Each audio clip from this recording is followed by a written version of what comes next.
Welcome to Niger Ghana News. I am Valerie Herbert from Nigeria.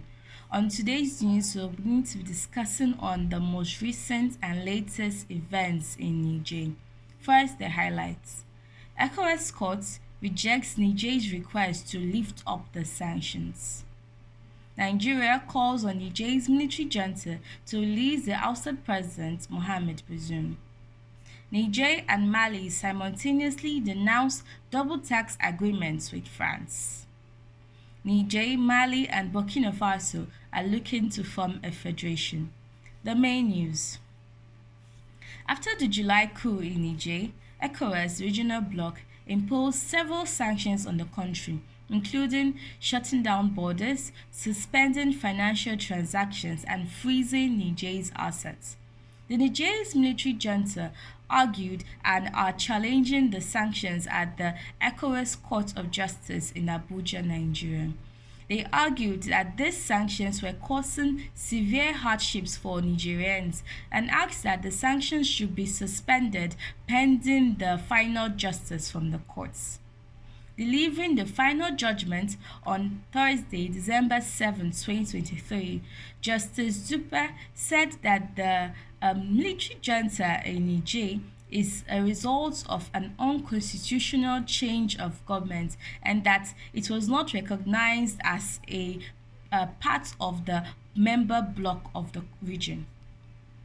These final judgments could lead to several complications in the political crisis of resolving the Niger's government back to a civilian rule. Nigeria has called on Niger's military junta to release the detained president Mohamed Bazoum and has asked that he should be allowed to leave for a third country. Nigeria is the chair of the regional bloc ECOWAS, which has imposed several sanctions since the July coup that ousted Mohamed Bazoum. ECOWAS has asked that Bazoum should be returned immediately to presidency, but the military junta has said that it will need at least 3 years for the country to return to civilian rule.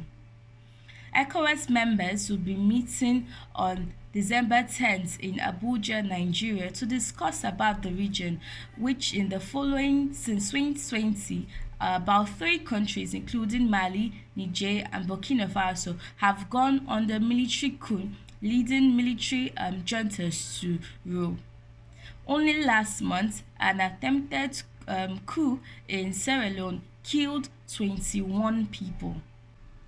In a joint statement on Tuesday, the military regimes of Mali and Niger announced that they were denouncing the double tax agreements with France.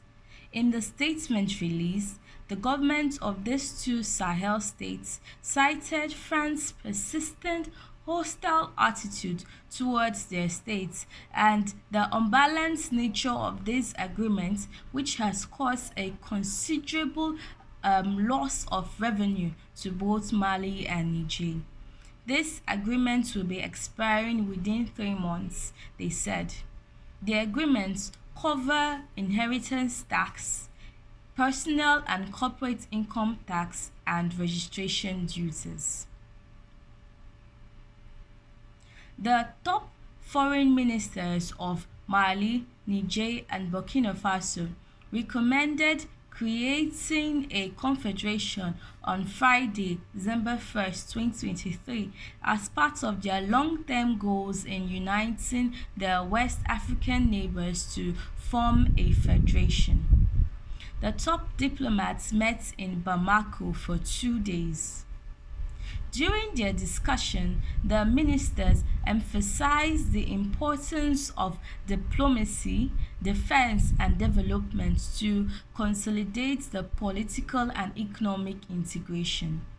They also advised on creating a stabilization fund, an investment bank, and a committee that will study the economic and monetary union. Remember, the military regimes of Mali, Niger, and Burkina Faso in mid-September had signed a mutual defense pact, which was called the Lectaco-Goma Charter. Well, this is Marin Ghana News, and I am Valerie Habert from Nigeria.